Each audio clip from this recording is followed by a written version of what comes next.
Hello everyone, and welcome back to Signs and Wonders Tarot.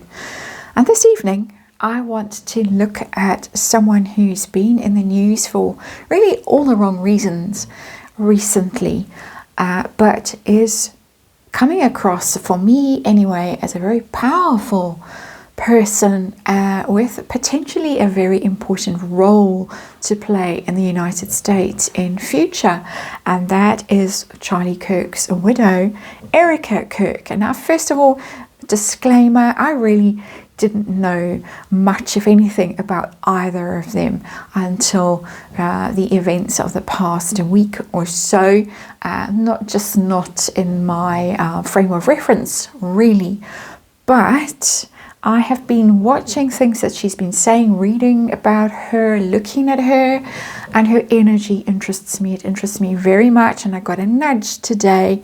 Watch her speech at the memorial service. I personally didn't watch that memorial service. I was busy with other things, and I watched it, and I got a nudge. Google Erika Kirk and prophecy, and what came up when I Googled was a fellow South African, charismatic Christian prophet, Clement, very famous in his day. He's still quoted extensively online, and he had an Esther prophecy that Esther type figure would rise up in America in the midst of tragedy and sorrow to unite the nation. And some people are now speculating that Erika Kirk is Clement's Esther. And a little quote from what he said. I'm not sure when this was. I think it was in about 2011, 2012. And he said, at the beginning of the restoration, a woman will rise up strong in faith, virtuous, beautiful, her eyes beautiful, and she does have really mesmerizing eyes. She shall have the oil of gladness for the pain in the mourning that has taken place. She shall pour out the oil, and healing shall begin. I want to read on that. I think it's very interesting. I think it's a very interesting a word that was spoken. I think she's a very interesting woman. She's already been appointed to take over her husband's organization. And so just want to get a sense of her energy and a sense of her relationship with the people of the United States, who are incredibly divided. I know that there is still an enormous amount of upset and division. Understand it, I totally get it. But is there someone that can come along and actually start the healing process and start bringing people back together and bringing them back together in a way that restores some sense of humanity and decency and compassion? She has forgiven her husband's killer. She has said she's not personally seeking the death penalty. She's leaving that to the authorities to figure out. So, as I say, I'm getting a sense of her as a very profound person, a very powerful person. So I want to check in and test that with the tarot, which I'm sure she would find horribly inappropriate. But this is the way things roll. And let's see what's happening. Past, present, future. Her on the left, the American people on the right. And again, not what she would probably approve of positionally, but I'm just doing this reading because I feel prompted to do it. Hanged Man, the sacrifice, the Pisces card, Neptune energy, the sacrifice, the Hanged Man, her husband, most certainly the sacrifice. I know there's all sorts of conspiracy theories and things around all of that. Not looking at that. Interesting. Because this card is telling me a whole long story just in itself as our underlying energy. Of course, we are in the great age of Pisces, where sacrifices are made. It seems to be required as a part of that great age, which is now coming to an end. Some people say has ended, as Pluto has gone into Aquarius and all of that. Astrologically, it's come to an end. But the sacrifices that at some level seem to be required energetically in that great age of Pisces. And so there it is. There is his energy. Sorry, I keep scooching the cards, but it helps me actually to read the energy, to touch the cards like I'm doing now. So there it is.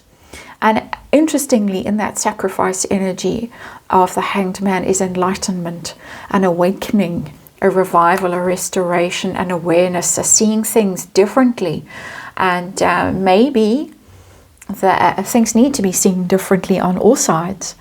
And so that's a very powerful message that's coming through with that Hanged Man card for me in this reading. Heart of the matter, what are we dealing with right now with her? We've got the Six of Cups. That is the restoration. I'm actually feeling quite emotional when I touch that card, in the energy of that card, because it's coming back to innocence, a more innocent time. It's childhood. It's reunion. It is a coming together energy after conflict and sorrow.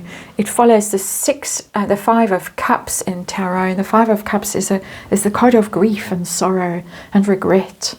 And then comes the Six of Cups, the restoration of harmony, going back to innocence, going back to the people you love. Reunion, very powerful in there, in that innocence in there. It's a very gentle and a very tender energy that is going on. And this is present. This is the present. This is the heart of the reading. Absolutely beautiful energy. So let's take it to the past.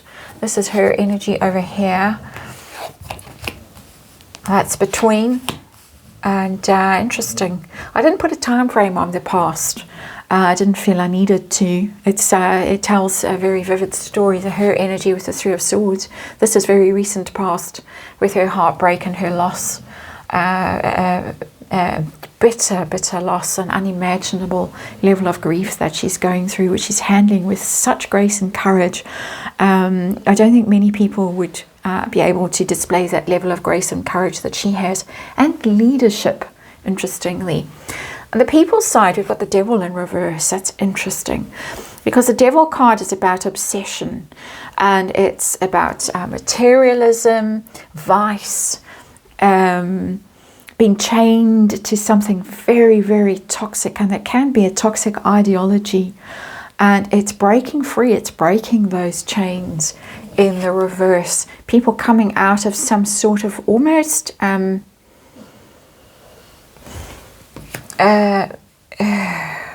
I say possession? That's a very strong word, but it feels like it, so I will say it.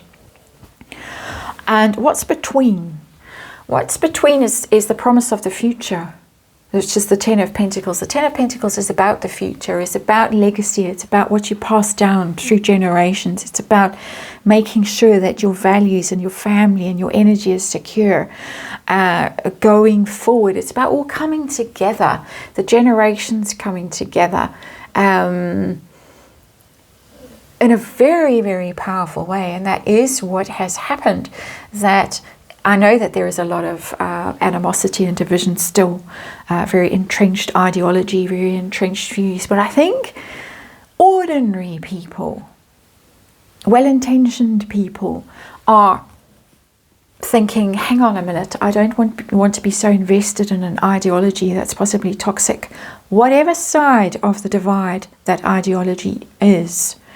Me reading from a neutral place as much as I can, which I try to do here, and I do appreciate that the vast majority of your comments also are very profound and very high vibe. I really do appreciate that.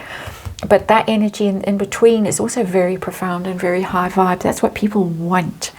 So where are we now? Her energy, wow, High Priestess, whew. Wow, okay, we're getting huge cards here. Very United States, obviously the stars and the stripes vividly on this card, the star card. Aquarian age. We're moving from Pisces to the Aquarian age in the star card. People want healing. They absolutely want healing with that star card. It's literally the card of healing, the major arcana card of healing in the United States. I'm not looking at the rest of the world and all of our problems and differences and difficulties. I'm looking very much at the United States in this reading. They want healing. They want union. the energy, the water bearer, pouring out that water, bringing healing, bringing wisdom, bringing enlightenment. And this is coming from the people. This materialistic energy, this toxic, corrupt energy, and the devil comes from higher energy, whatever you want to describe that energy. I don't want to go into the awful energy that's coming off that card right now and give it a name. Just don't. The star is healing that is a human level healing. It comes from the stars, but it's expressed as humans, and that's Aquarian energy. She has got this extraordinary energy as the High Priestess. That is leading through the gates of awareness, initiation, mystery schools. She holds all the mysteries. She holds all the power. She's absolutely profound. In her silence, she's profound. And I'm not over-egging it with her. I'm not painting her to be something she's not. She's a mere mortal. But in terms of symbolism, we're dealing with archetypes here in tarot. That archetype is one of the most mysterious cards. It's one of the most profound cards. We've got the sacrifice. We've got the toxic, I'm going to say occult. We've got people waking up, coming to their senses, wanting to heal, wanting to express their own energy, their humanity with that card. Community, humanity, that's Aquarian energy in its pure form. And we've got this mystical High Priestess energy on her side of the equation that can possibly bring together this divided nation. That's where we are now. Is it going to play out in a positive way, or is it not?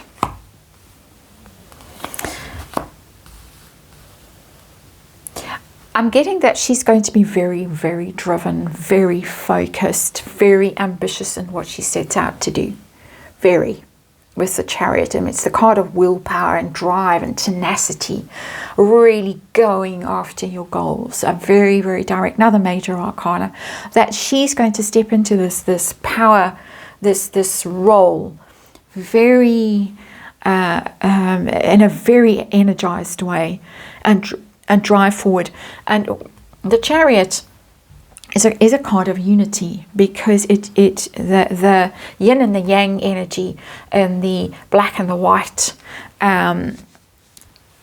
is what is pulled together. The driver, the charioteer, harnesses that energy, those opposing forces, and pulls together, and drives forward, gains momentum and velocity through that unifying these opposing forces. So she is on her path now. She's been elevated and put on her path, the path that she wouldn't have imagined that she would ever assume. I think that she's going through this initiation from this place of pain. It's exactly what this prophecy says. From this place of pain and mourning comes the oil of healing, and then this unification. There's a but. There's always a but. It's not well received on this side. On the people's side, Queen of Pentacles in reverse. People are going to resist it. The message that she brings to people isn't necessarily the message that people want to hear right now.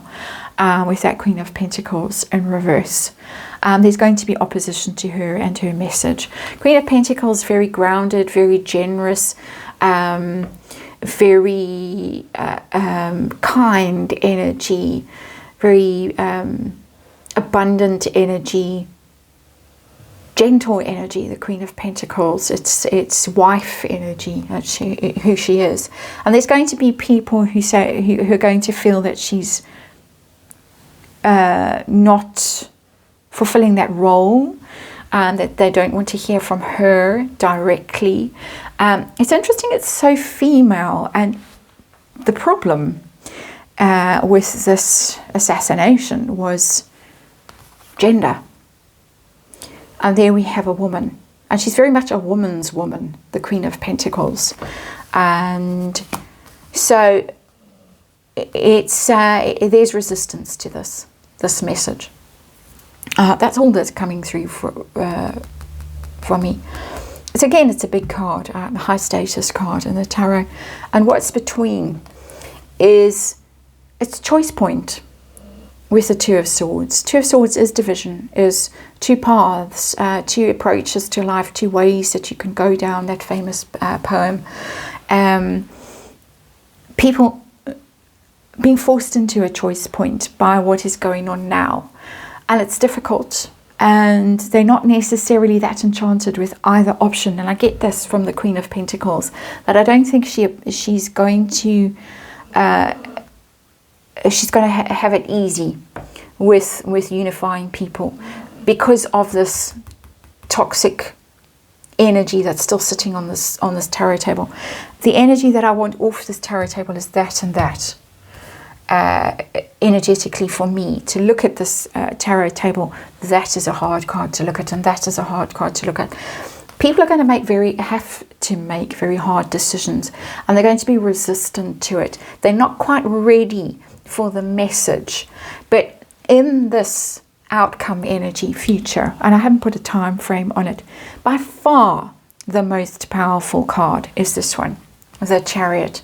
That she's going to step into this role, and she's going to accelerate in it, and she's going to become more and more powerful. As I say, resistance here, absolute resistance to her message. Certain camps, certain entrenched energies, and very difficult decisions people are going to have to make.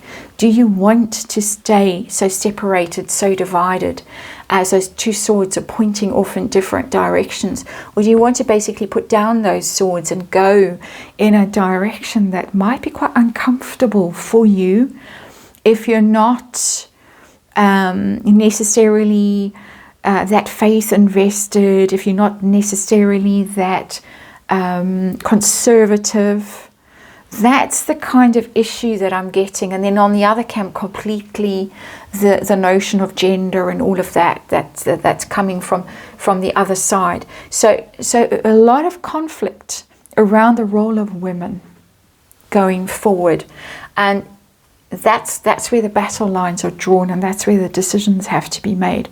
Women and faith, and we've got faith cards here because we've got the Star, we've got the Hanged Man, and we've got the High Priestess. Those are all cards of faith, belief, what you believe, all very vivid. Oh, let's not forget the Devil. All about belief and choices and what people are going to do. It's interesting, the readings I'm doing at the moment, the outcome is like we're at a choice point. She knows what she wants. People aren't that sure and have got some convincing ahead. That is a reading. Thank you very much for watching. I'm going to put a community post up the next few days where I would like you to put reading suggestions all in one place so that I can go and dip in and see what resonates for me. But thank you so much for supporting this channel and for your energy again. I'm wishing you all well, and I will see you again soon.